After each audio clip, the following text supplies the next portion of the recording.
Je me souviens encore de l'odeur de cannelle dans la cuisine ce matin-là.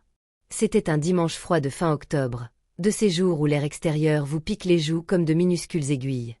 Je venais de sortir un gâteau aux bananes du four et la vapeur embuait mes lunettes. Pendant un instant, toute la cuisine embauma la chaleur et le sucre, comme la maison que j'avais mis 30 ans à construire. Et puis la porte d'entrée claqua. « Maman, on est là !» cria mon fils Daniel. J'essuyai mes mains sur mon tablier et esquissai un sourire forcé. Dans la cuisine. Il entra le premier, grand et l'air fatigué, encore en tenue de bureau, même si c'était le week-end. Derrière lui, elle arriva. Mélissa. Ma belle-fille. Cheveux impeccables, ongles impeccables, un petit sourire parfait qui n'atteignait jamais vraiment ses yeux. « Bonjour, Éléanore », dit-elle gentiment en entrant dans la cuisine. « Ça sent bon ici. »« Du gâteau aux bananes, » dis-je. « Ton préféré, Daniel. » Il sourit de nouveau comme un petit garçon. « Tu te souviens encore ?»« Bien sûr que oui, » dis-je en lui ébouriffant les cheveux. « Il y a des choses qui ne changent jamais. » Mélissa s'éclaircit doucement la gorge. « On a apporté quelque chose. »« Oh !» Je me tournai vers elle. Elle brandit un petit bocal en verre. Un nouveau mélange de tisane. J'ai lu que c'était excellent contre le stress et pour le cœur. Je me suis dit que ça pourrait te plaire. Son sourire était éclatant. Trop éclatant. C'est très gentil, dis-je. Mais la façon dont elle serrait le bocal, comme si elle ne voulait pas le lâcher, me noua l'estomac. Pourtant, je chassais cette sensation. Je l'avais souvent fait ces 2 dernières années.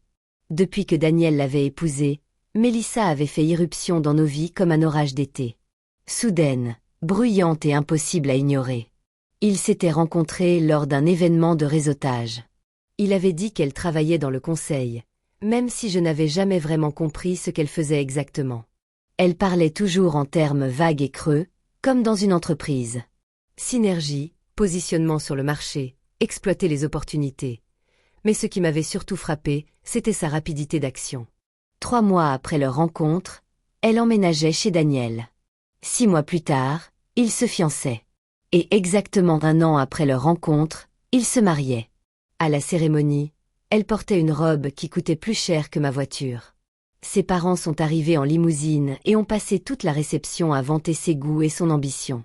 Ma famille était assise tranquillement à une table dans un coin. Daniel ne semblait pas s'en apercevoir. Il n'avait d'yeux que pour elle. Le premier signe inquiétant est apparu 6 semaines après la lune de miel. Daniel s'est présenté chez moi, l'air épuisé. « Je peux rester dormir ce soir ?» a-t-il demandé. « Bien sûr », ai-je répondu, aussitôt inquiète. « Que se passe-t-il » Il s'est assis à la table de la cuisine, se massant les tempes. « C'est juste une question d'argent. »« D'argent » a-t-il soupiré. « Mélissa veut déménager. Elle dit que notre appartement est trop petit et qu'il nous donne l'air de rater. »« Rater » J'ai répété. « Daniel, tu viens d'être promu. Tu gères super bien. » Je sais, mais elle a trouvé une maison de ville de l'autre côté de la ville. C'est cher. À quel point? Il a hésité. Presque 3 fois plus que ce qu'on paie maintenant. J'ai failli laisser tomber la bouilloire. Daniel, c'est dingue. Il déglutit. Elle dit que c'est un investissement qui va nous donner de la valeur, et les meubles qu'elle achète sans cesse, demandai-je doucement. Il baissa les yeux sur ses mains. Elle dit que c'est nécessaire pour notre image.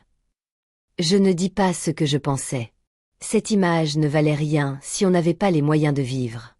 L'année suivante, la situation ne fit qu'empirer. Mélissa venait rarement me voir, mais quand elle venait, elle jetait un coup d'œil à ma modeste maison comme si elle inspectait une brocante.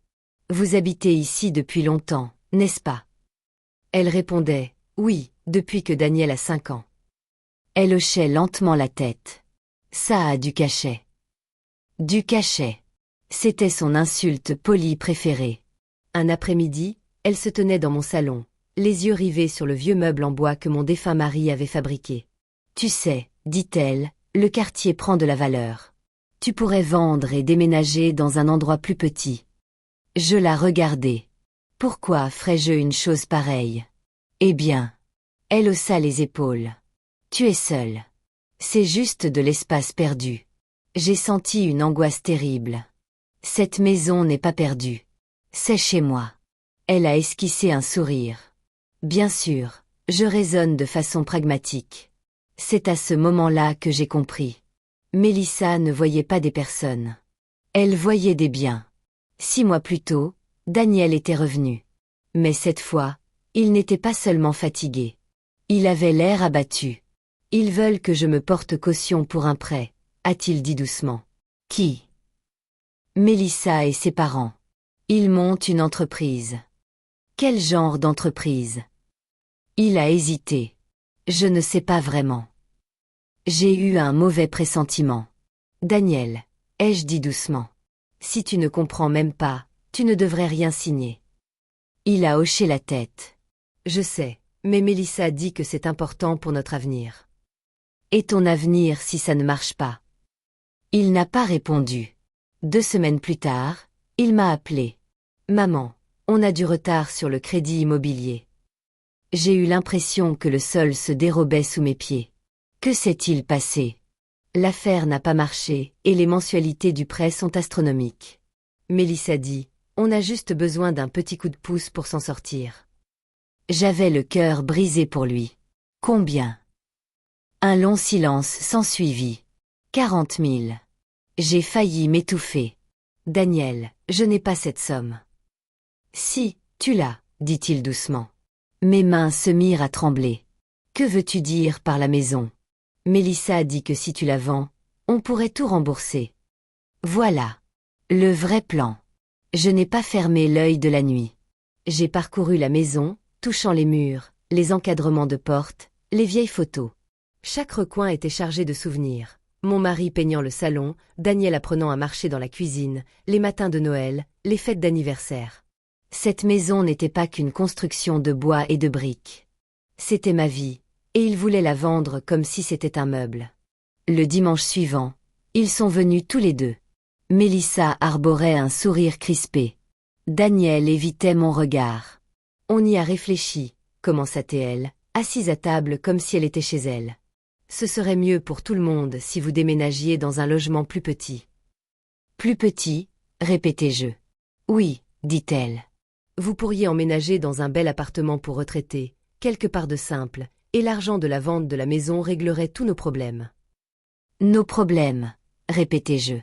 Daniel leva les yeux. Maman, ce n'est que temporaire. Dès que nous serons rétablis, nous pourrons t'aider. Je le fixai du regard. Le garçon que j'avais élevé. Celui qui me tenait la main pour traverser la rue. Et maintenant, il me demandait de lui céder ma maison à cause des erreurs de sa femme. Non, dis-je doucement. Le sourire de Mélissa s'effaça. Excusez-moi, dis-je. Non. Le visage de Daniel se décomposa. Maman, cette maison n'est pas à vendre. Ni pour toi. Ni pour personne. Le regard de Mélissa se glaça. Alors, tu préfères voir ton fils s'endetter jusqu'au cou? Ce ne sont pas mes dettes? Elle se pencha en avant. La famille s'entraide. On ne se manipule pas en famille, dis-je. Un silence pesant s'installa. Puis Mélissa se leva si brusquement que sa chaise grinça bruyamment sur le sol. Très bien, lança-t-elle sèchement. Débrouillez-vous. Ils partirent sans toucher au gâteau aux bananes. 1 semaine plus tard, le thé arriva. Mélissa insista pour que je le goûte. C'est très bon pour toi, dit-elle en versant le liquide fumant dans une tasse délicate. Le thé avait une légère amertume. Une saveur herbacée prononcée. Vas-y, insista-t-elle. Je l'ai préparé spécialement pour toi. Daniel s'assit à côté d'elle, le regard fixé sur la table. Je levai lentement la tasse. Pour une raison inconnue, mes mains étaient glacées. Daniel, dis-je, tu as déjà goûté ça? Il hésita. Non. Le sourire de Mélissa se crispa. Ce n'était pas vraiment son goût. Une petite voix intérieure me murmura. N'y bois pas. Mais je chassai cette pensée. J'étais peut-être paranoïaque. Je pris une petite gorgée. L'amertume me frappa immédiatement la langue. Plus forte qu'un thé ordinaire. Étrange. Bon, demanda Mélissa. J'acquiesçai faiblement. Oui, un goût intéressant. Elle me surveillait du regard. Chaque gorgée était plus lourde que la précédente. Au bout de quelques minutes, une douleur sourde me prit à l'estomac. Puis la pièce me parut plus floue, les contours se brouillèrent. Ça va, demanda Daniel. J'ai un peu le vertige. Mélissa se leva brusquement. Oh non, tu as peut-être une hypoglycémie. Mon cœur se mit à battre la chamade. Non, ce n'était pas normal. J'ai essayé de me lever, mais mes jambes étaient comme du coton. La tasse m'a glissé des mains et s'est brisée sur le sol. C'est le dernier souvenir que j'ai avant de perdre connaissance. À mon réveil, j'étais dans un lit d'hôpital. Une infirmière se tenait à côté de moi et me recouchait. Oh, bien. Vous êtes réveillé, dit-elle. J'avais la gorge sèche. Que s'est-il passé? Vous avez été amené en ambulance. Vous avez fait un malaise chez vous. Un malaise, ai-je murmuré. Elle a hésité. Les médecins font encore des analyses, mais vos analyses de sang ont révélé des traces d'une substance inhabituelle. Ma poitrine s'est serrée. Inhabituelle comment? Elle m'a examiné attentivement. Disons simplement que ce n'est pas quelque chose qui devrait se trouver dans une tasse de thé. À ce moment-là, la porte s'est ouverte et Mélissa est entrée, souriant doucement. Éléanore, dit-elle, vous nous avez fait une de ces peurs. Daniel se tenait derrière elle, pâle et silencieux. Mélissa a pris ma main. Je suis si contente que vous alliez bien, dit-elle. Mais au moment où ses doigts ont effleuré les miens, je l'ai vu. Cette minuscule lueur d'agacement dans ses yeux. Pas de l'inquiétude, pas de la culpabilité, de l'agacement. Et à cet instant, j'ai su que le thé n'était pas un accident. 2 jours plus tard, le médecin est entré avec les résultats des analyses. Il a refermé doucement la porte derrière lui. Madame Carter, dit-il, nous avons trouvé des traces d'une substance toxique dans votre organisme. Pas assez pour être mortelle, mais suffisamment pour vous rendre très malade. Mes mains se sont crispées sur les draps. Était-ce intentionnel? A-t-il hésité? Cela ne provient ni de l'alimentation ni des médicaments. Mon cœur battait la chamade. Alors oui, dit-il doucement. Il semble que quelqu'un voulait donner intentionnellement. À cet instant, quelque chose en moi changea. La peur se dissipa et une froideur s'installa à sa place. Mélissa voulait ma maison. Elle voulait mon argent et elle était prête à m'empoisonner pour l'obtenir. Très bien. Je fermai les yeux, un lent sourire se dessinant sur mes lèvres. Si elle voulait jouer un jeu malhonnête, elle n'avait aucune idée à qui elle avait affaire, car j'avais déjà un plan. Et dans exactement 7 jours, lors du dîner de famille qu'elle insistait pour organiser, tout allait basculer. La première chose que je fis en quittant l'hôpital fut d'appeler un avocat. Pas n'importe lequel. J'appelai maître Whittaker, celui-là même qui s'était occupé du testament de mon mari 15 ans auparavant. Il approchait la soixantaine, les cheveux argentés et un regard perçant qui ne laissait rien passer. Il répondit à la 2e sonnerie. Whittaker et fils. Ici Harold. Harold, dis-je d'une voix plus assurée que je ne l'étais. C'est Éléanore Carter. Il y eut un bref silence, puis son ton s'adoucit. Éléanore, ça fait longtemps. Comment allez-vous? J'ai été empoisonnée il y a 2 jours. Silence. Alors venez à mon bureau tout de suite. Son bureau sentait les vieux livres et le bois ciré. Comme toujours. Il m'écouta sans m'interrompre tandis que je lui racontais tout. Le thé, l'hôpital, les paroles du médecin, le regard de Mélissa. Quand j'eus fini, il se laissa aller dans son fauteuil. « Et vous en êtes certaine ?» demanda-t-il. J'acquiesçai. Je n'ai jamais été aussi certaine de rien de toute ma vie. Il croisa les mains.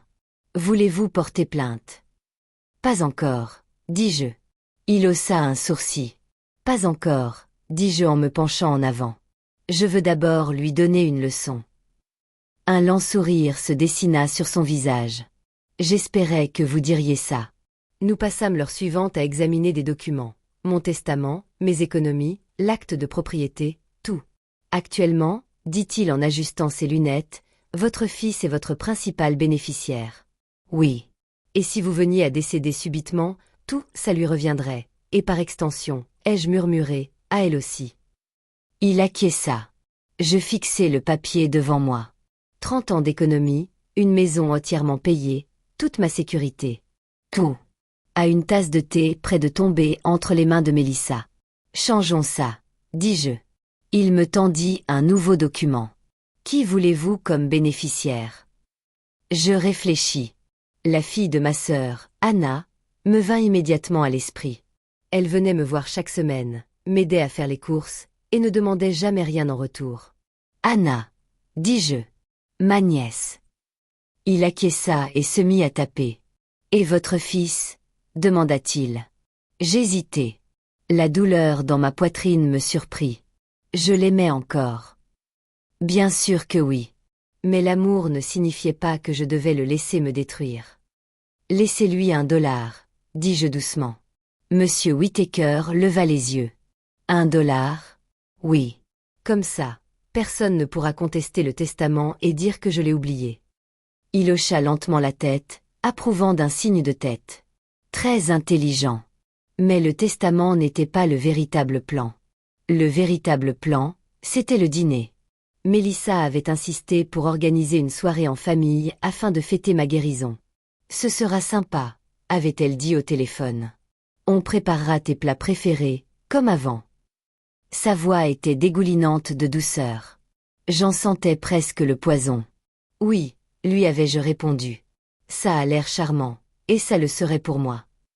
7 jours plus tard, je me tenais devant leur maison. Le ciel était gris, menaçant de pluie. L'air sentait le bitume mouillé. Parfait. Je sonnai. Mélissa ouvrit la porte, vêtue d'une robe couleur crème et arborant un large sourire. Éléanore, tu as meilleure mine. Je me sens beaucoup mieux, dis-je. Ses yeux brillèrent d'une lueur particulière. De la déception, peut-être. Elle s'écarta. Entre. La salle à manger était dressée comme dans un magazine. Assiette blanche, verre en cristal, bougie vacillant au centre. Daniel était assis à table, l'air nerveux. « Salut, maman. »« Bonjour, ma chérie, » dit-il doucement.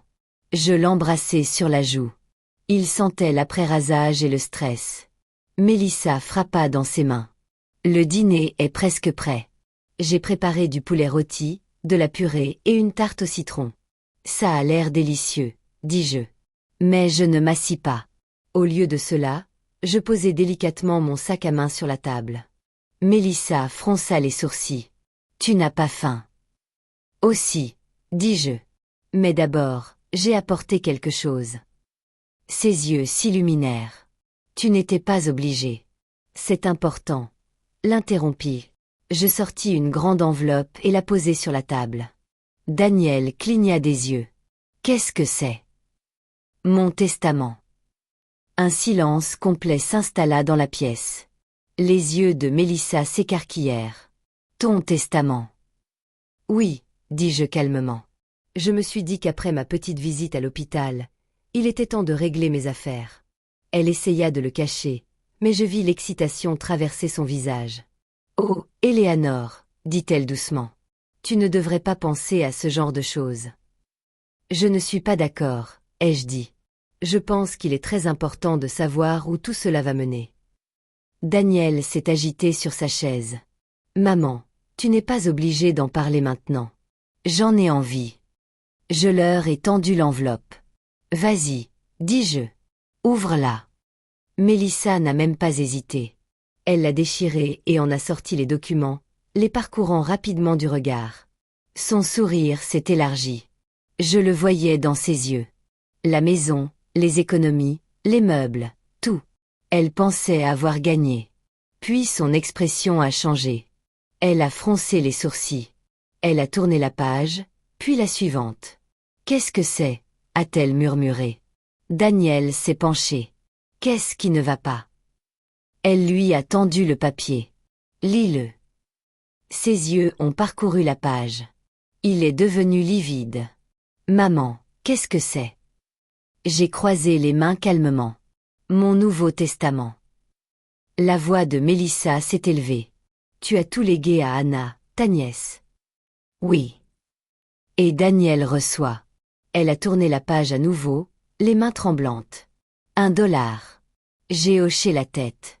C'est exact. Daniel avait l'air d'avoir reçu un coup de poing dans le ventre. Maman, pourquoi as-tu fait ça? Faire ça. J'ai croisé son regard. Parce que quelqu'un a essayé de me tuer. Mélissa s'est figée. Quoi? A-t-elle lancé sèchement. Je me suis adossée à ma chaise. Les médecins ont trouvé du poison dans mon organisme à cause du thé. Daniel s'est lentement tourné vers sa femme. Mélissa, a-t-elle ri nerveusement. C'est ridicule. Tu ne peux pas être sérieuse. Oh, je suis très sérieuse, ai-je répondu. J'ai de nouveau fouillé dans mon sac et en ai sorti un petit dossier. À l'intérieur se trouvaient les rapports de l'hôpital, les résultats toxicologiques et une déclaration imprimée du médecin. Je les ai fait glisser sur la table. Daniel a saisi les papiers, les mains tremblantes. Il a lu en silence, puis à voix haute. Substance toxique, ingestion, exposition délibérée. Sa voix s'est brisée. Il a levé les yeux vers Mélissa. Dis-moi que ce n'est pas vrai. Son visage était devenu livide. C'est de la folie, a-t-elle dit. Elle invente tout ça parce qu'elle me déteste. J'ai laissé échapper un petit rire. Si je te détestais, ma chérie, je ne t'aurais pas fait assez confiance pour boire ce thé. Daniel se leva si brusquement que sa chaise bascula en arrière. Tu as empoisonné ma mère, hurla-t-il. Non, cria-t-elle. Bien sûr que non. Mais sa voix se brisa, et ce fut la seule réponse dont il avait besoin. Je me levai lentement. Il y a encore une chose, dis-je. Ils me regardèrent tous les deux. J'ai déjà déposé une plainte à la police. Mélissa resta bouche bée. Quoi? Ils examinent le dossier médical, et ils seront très intéressés par le bocal de thé que je leur ai donné. Sa main se mit à trembler. Tu leur as donné le thé? Oh oui, dis-je d'une voix douce. Jusqu'à la dernière feuille. Daniel la fixa comme s'il ne la reconnaissait pas. Mélissa, murmura-t-il. Que as-tu fait? Des larmes se mirent à couler sur ses joues. J'essayais juste de nous aider. Sanglota-t-elle. On avait besoin d'argent. Elle ne voulait pas vendre la maison. Je voulais juste qu'elle tombe malade, pas qu'elle meure. Ces mots restèrent comme de la fumée dans l'air. Le visage de Daniel se crispa d'horreur. Tu l'as empoisonnée pour de l'argent. Elle s'effondra sur sa chaise en pleurant. La sonnette retentit. Tout le monde se figea. Je regardai ma montre, pile à l'heure. Mélissa me regarda, la peur inondant ses yeux. Qui est là? Je lui souris doucement. La justice. Daniel se dirigea vers la porte, comme hypnotisé. Lorsqu'il l'ouvrit, 2 agents en uniforme se tenaient là. Bonsoir, dit l'un d'eux. Nous sommes là pour parler à Mélissa Carter. Mélissa se mit à trembler de façon incontrôlable. Daniel s'écarta, la voix basse. Elle est dans la salle à manger. Les agents entrèrent. Madame, dit l'un d'eux. Nous aimerions vous poser quelques questions concernant un empoisonnement signalé. Mélissa éclata en sanglots. Je ne voulais pas lui faire de mal. L'agent leva la main. Vous avez le droit de garder le silence. Tandis qu'il la conduisait doucement vers la porte, elle se retourna vers moi. Son mascara coulait sur ses joues. Tu as tout gâché, siffla-t-elle. Je soutins son regard calmement. Non, mon chéri, dis-je. Tu l'as fait toi-même. Après leur départ, la maison semblait étrangement silencieuse. Daniel se tenait au milieu de la salle à manger, fixant la porte vide. Maman, dit-il doucement. Je m'approchai de lui. Il paraissait si petit à cet instant. Je suis désolé, murmura-t-il. J'aurais dû le voir. J'aurais dû te protéger. Je posai une main sur sa joue. Tu étais amoureux. Ça arrive. Les larmes lui montèrent aux yeux. Pourras-tu un jour me pardonner? J'y réfléchis. À la maison, au thé, au lit d'hôpital, et au petit garçon qui se jetait dans mes bras après l'école. Oui, dis-je doucement. Mais les choses seront différentes maintenant. Il acquiesça. Je comprends. 3 mois plus tard, Mélissa fut officiellement inculpée. Les preuves étaient accablantes. Elle accepta un accord de plaidoyer pour éviter une peine plus lourde. Daniel demanda le divorce la même semaine. Il emménagea dans un petit appartement de l'autre côté de la ville. Rien d'extraordinaire, juste un endroit simple qu'il pouvait se permettre. Tous les dimanches, il venait dîner, comme avant. Un soir, alors que nous mangions des spaghettis à la table de la cuisine, il observa la maison. « Tu as bien fait de ne pas vendre, » dit-il. « Cet endroit est spécial. » Je souris. « C'est chez moi, acquiesça-t-il. Et je suis content que tu sois encore là. » Moi aussi, répondis-je. Dehors, le soleil déclinait, baignant les fenêtres d'une douce lumière dorée. Pour la première fois depuis longtemps, la maison régnait à nouveau en paix. Et tandis que je prenais une autre bouchée, je compris quelque chose. La justice ne se manifestait pas toujours dans des moments bruyants et dramatiques.